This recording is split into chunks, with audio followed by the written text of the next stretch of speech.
Okay, so let's talk about alternative dairy production. We've got artificial insemination. We're going to talk about that in a slide coming up. The baby's taken away at birth. Disease, and sickness can't be treated, and I'll talk about that as well. And they are, of course, sent to slaughter. And that's something I'll touch on because I didn't mention it with the egg-laying hens. All these animals, for eggs, for dairy, they go to slaughter at very young ages. An egg layer, she'll be in production for a year, maybe 2 at high production. By her 2nd or 3rd year, her egg production starts to wane, starts to go down. There's so many other little chicks that can come right in and be high producers. It's not affordable to keep them. They clear out the barn and send them to slaughter. Chicken pot pie, low quality chicken meats, that's egg-laying hens. So egg layers are not getting to live their lives out, and it's the same with the dairy cows. Very, very similar situation where their production, it's so intense on their bodies that their dairy production starts to decline. It's more affordable for the farmer to just send her to slaughter than there's no retirement plan for these animals. The slaughterhouse is where they end up at very young ages. Okay. Artificial insemination. So, wow, what's going on here? Yuck. This is typical dairy industry practice. Artificial insemination, where the farmer is taking one arm down the cow's rectum. The other arm has a metal rod that's going up the vagina with sperm. He manipulates the uterus to get it in the right place, getting that sperm and impregnating the cow. Yuck. What a violation. An absolute violation. Where do they get the sperm? Well, they've got to masturbate the steers, and they ejaculate into a container to be sent to the females. It's sexual perversion. It really is. So unnatural, so artificial. My husband and I co-wrote this book. I mentioned him at the beginning, Kojin, and we were watching video of artificial insemination as research for the book, and it was so disturbing for him that he actually had nightmares for a couple weeks afterwards. It's so disturbing to think that this is how we are manipulating these animals. Okay. So over here on the left, this is what we want to believe is going on. This is what we want to think is happening, that the mother cow gets to stay with the baby gets to feel safe and secure and be with the mother cow, and they get to be in the grass and the sunshine. Well, guess what? That picture is on a sanctuary. That's an animal rescue sanctuary where an animal is able to live their lives out in peace. That is not a dairy industry. Over here on the right is the reality. The babies are taken away right at birth. They are separated. You can see this little girl still has her birth fluid on her. She's brand new into the world and immediately taken away from the comfort and safety and security of her mother. And she is separated from the other calves and put in what is called a calf hutch. And that's those kind of doghouse looking things that you're seeing in the back. These are for the female dairy cows. They're separated out and put in these calf hutches, and they're frightened, they're scared. Every newborn longs for the comfort of a mother, completely denied once again, same as in the egg industry, same for the dairy industry. And interestingly, these little calves, they don't drink their mother's milk. They don't even drink cow's milk.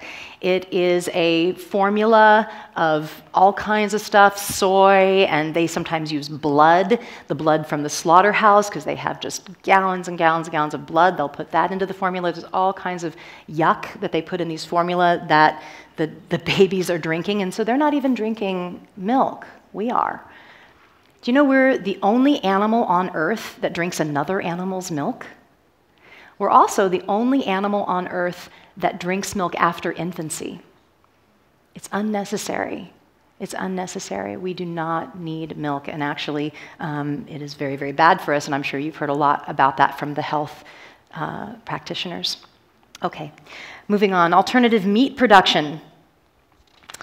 So we still see painful procedures, confined conditions, transport to slaughter. The transport is really a factor in all of this, where they have to be, of course, transported to the slaughterhouse.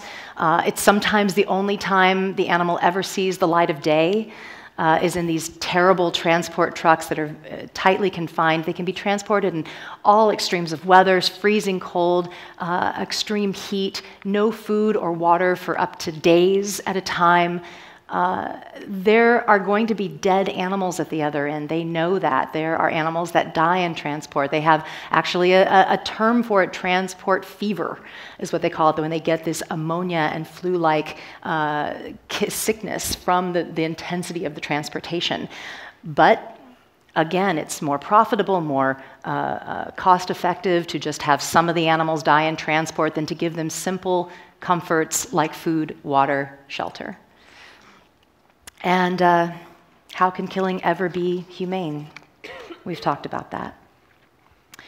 So for the next two slides, actually, I'm going to gloss over one of the slides, because these are my two slides about slaughter. And they're graphic, and one of them I had on yesterday, and we won't do it again, because we're actually going to show a video that gives even more detail.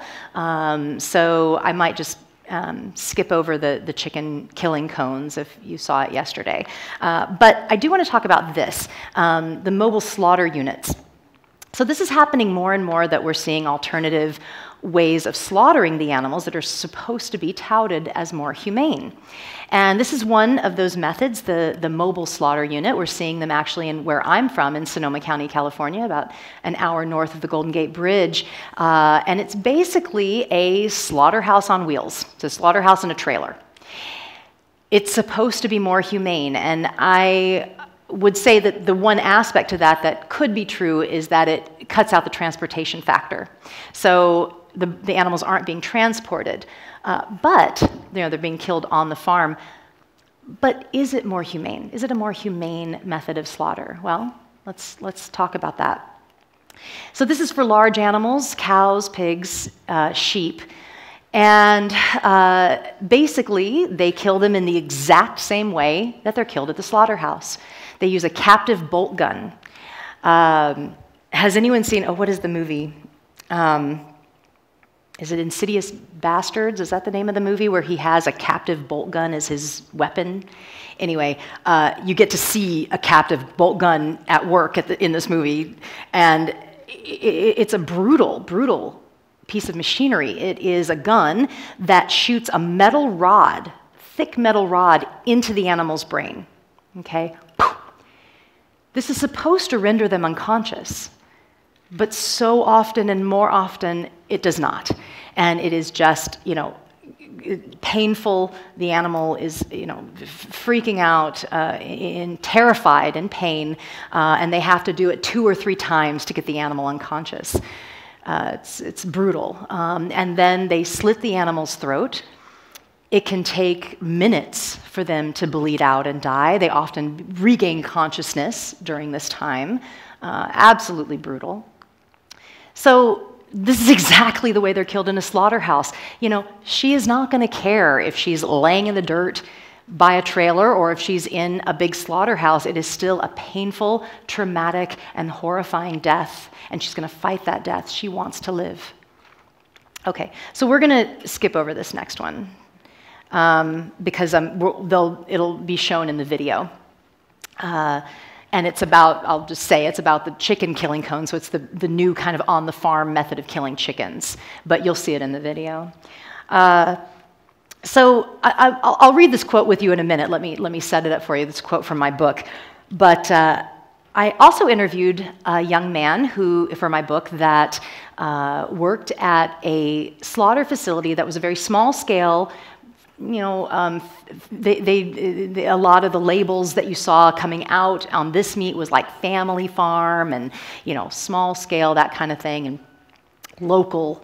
And they did mostly goats and sheep and pigs. So it was a little different sized they didn't do any cows.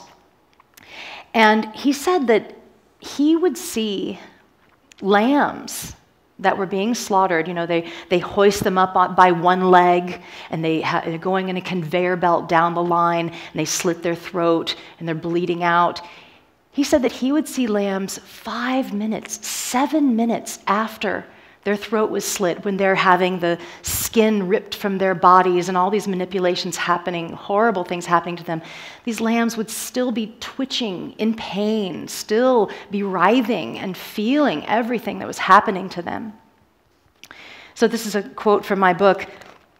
"Picture a lamb, a symbol of gentleness and innocence, in severe and prolonged agony at slaughter. Most people, if they saw a lamb in pain by the side of a rural road, would feel sadness and empathy and try to gain assistance for this animal in distress. Millions of lambs are suffering behind the dark doors of the slaughterhouses, but are in no less need of assistance." So this is a meme that was going around that I thought would be fun to share. This is the one that they use on the happy cows on the top, and the bottom one's the one they use on the others. Okay?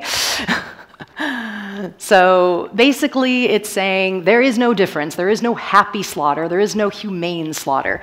Don't desensitize yourself to the violence of killing an animal. It's cruel. It's terrible. Okay. So this is Ruby.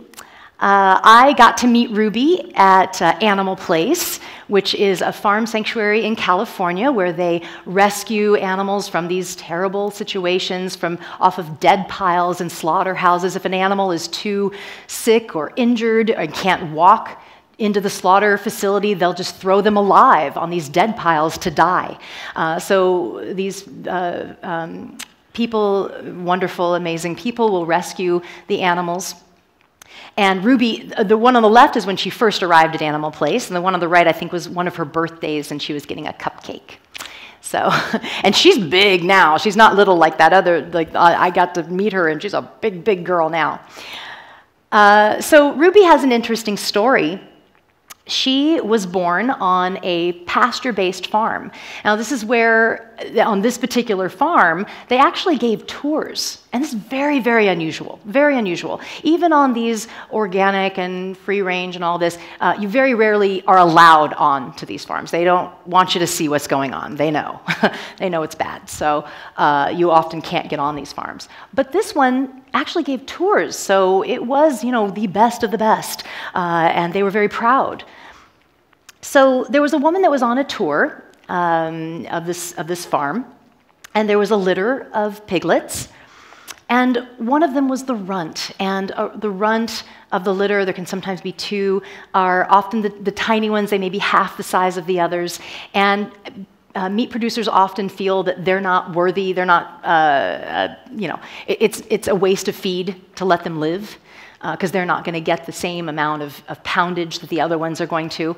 A typical way of dealing with these runts is just to separate them out and let them starve to death on the other side, where they can hear their mother, hear their brothers, and they'll just separate them out and let them starve to death. Horrible. But this farm was more humane. So they had a different way of dealing with the runts, and it's what's called thumping. Has anyone ever heard of thumping? Industry term. It's where they take the runts and they will just throw them on the ground or throw them against the wall and hope that the first time kills them. That's how they deal with these runts. Horrifying. And this woman learned that she was on the tour, and they said, yeah, we're going to have to thump this one. He's a runt. And she was like, oh my goodness, can I take her? Can I please take her? And they were like, oh, sure, whatever. They gave her to, let her take her out. And she ended up at Animal Place, named Ruby. And she is one of the very few lucky ones that got to live her lives out while her brothers and sisters go to slaughter. So this is a quote from my book. Discomfort with animal suffering leads to the inescapable conclusion that one should not participate in the killing. Simply demanding sufficient exposure to outdoors, fresh air, food, shelter, and then being complicit in the termination of their lives is morally inconsistent. To you, it's just a meal. To her, it's life itself.